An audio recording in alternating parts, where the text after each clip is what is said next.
آپ کے طرز استدلال کو مان لیا جائے تو ائمہ اربعہ کی تقلید آج دنیا میں ممکن نہیں ہے. اس پر بھی بھائی صاحب کریں آپ کے ساتھ ہوں, یہ بڑی حیرت کی بات ہے, یہ بہت تعجب کی بات ہے. یہ شاید کہنا ایسا چاہتے ہیں تمام مسائل میں, بس میرا یہ جو آخری کیٹیگری ہے, میں کہہ رہا ہوں کہ اسے ہم تقلید کیوں نہیں کہیں گے, میں کہہ رہا ہوں کہ اسے ہم تقلید کیوں نہیں کہیں گے, بس یہ 3 کیٹیگری میں وہی میں کہہ رہا ہوں کہ آپ جب میرے ساتھ نہیں کہہ رہے ہو نا, ابھی آپ نے کہا کہ میں آپ کے ساتھ ہوں, تو جواب تو خود آپ کے پاس ہے. اس آخری کیٹیگری کو آپ خود کہہ رہے ہو کہ میں آپ کے ساتھ ہوں, وہ تقلید نہیں ہے. میرا دعویٰ یہ ہے کہ عالم سے مسئلہ پوچھنا تقلید نہیں ہے. تو جب وہ تقلید نہیں ہے, اصولی طور پہ ان لوگوں نے بول کے رکھا ہے, ہم اسے تقلید کیوں کہیں؟ ہم اسے تقلید کیوں کہیں؟ ان کی اصولی کتابیں کہتی ہیں عالم سے مسئلہ. ایک منٹ زید بھائی, ذرا اس کو بھی لگائیے, تھوڑا سا ویٹ کیجیے, ہم کچھ دکھا دیتے ہیں آپ کو. ایک منٹ, ہم اسے تقلید کیوں کہ تقلیدی کتابیں کہتی ہیں یہ تقلید نہیں ہے. زید بھائی ایک منٹ.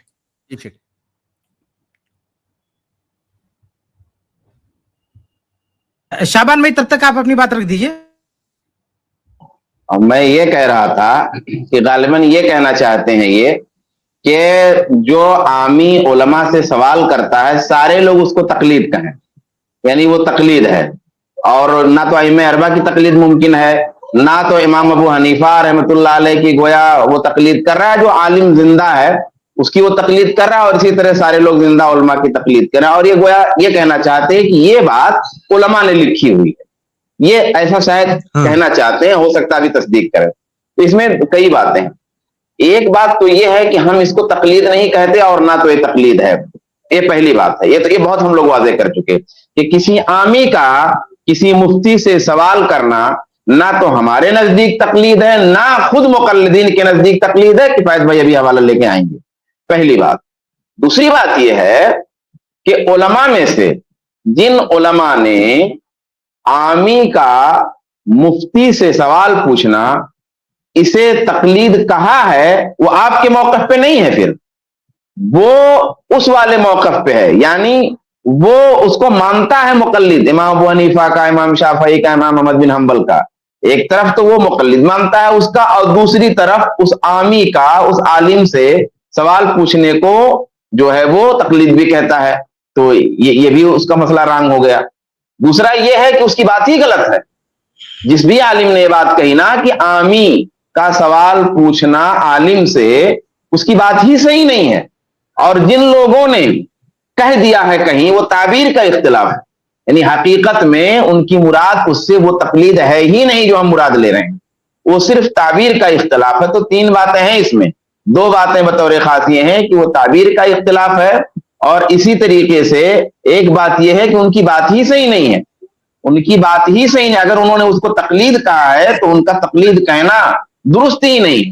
حقیقت دونوں کے ہاں ایک ہے. حقیقت ہمارے یہاں بھی موجود ہے, حقیقت ان کے یہاں بھی موجود ہے. عامی ہمارے یہاں بھی مفتی سے سوال پوچھے گا, عامی اس عالم کے یہاں بھی مفتی سے سوال پوچھے گا, یہ حقیقت ہے. اب صورت جو ہے اس کا جو نام دینا ہے, اس کا وہ نام تقلید بولتے ہیں, ہم اس کو تقلید بولتے ہی نہیں ہے. تو اس لحاظ سے ان کی بات ہی غلط ہو گئی. جی شیخ یہی میرا سوال ہے. ایک منٹ آپ سن لو, ایک چیز دکھا دیتے ہیں کہ یہ جو اصولی کتابیں ہیں ان لوگوں کی, اس میں کیا لکھا ہوا ہے کہ رجوع العام الى المفتی والقاضی الى العدول لیس هذا الرجوع نفسه تقلیدا. یہ رجوع کرنا تقلید نہیں ہے, یعنی کسی عالم سے اگر کوئی مسئلہ پوچھتا ہے تو یہ تقلید نہیں ہے. تو جب اس چیز کو, اس پروسیس کو ان کی اصولی کتابیں, نیچے اسکرین دکھائیے عزت بھائی, ان کی اصولی کتابیں یہ جو ہے ڈسکلیمر دے چکی ہیں کہ یہ چیز تقلید نہیں ہے, تو بھائی آپ کیوں اس کو تقلید کہتے ہیں؟ کہتے ہیں فرجوع الی النبی صلی اللہ علیہ وسلم او الی الاجماع لیس منه وكذا العام الى المفتی والقاضی الى العدول. یہ تقلید نہیں ہے ایجاب النص ذلك علیہما, کیونکہ نص نے اس کو واجب قرار دیا. تو بھی یہ رجوع الی العلماء کو تقلید, ان کی کتابیں کہہ رہی ہیں تقلید نہیں بولنا, تو پھر کیوں تقلید بولتے ہیں؟ آپ کہہ رہے ہو نا تقلید شیخ, میرا ان کی کتابوں کے ساتھ کوئی تعلق نہیں. خود کہتے تقلید نہیں ماننا. میں مجھے حنفیوں کی کتابوں سے, آپ مجھے حنفیوں کی کتابوں کی دلیل دے رہے ہیں, مجھے ان کی کتابوں کے ساتھ کوئی لینا دینا. میں تو کہہ رہا ہوں شیخ الاسلام نے اسے تقلید کہا ہے, شیخ الاسلام ابن تیمیہ نے اسے تقلید کہا ہے.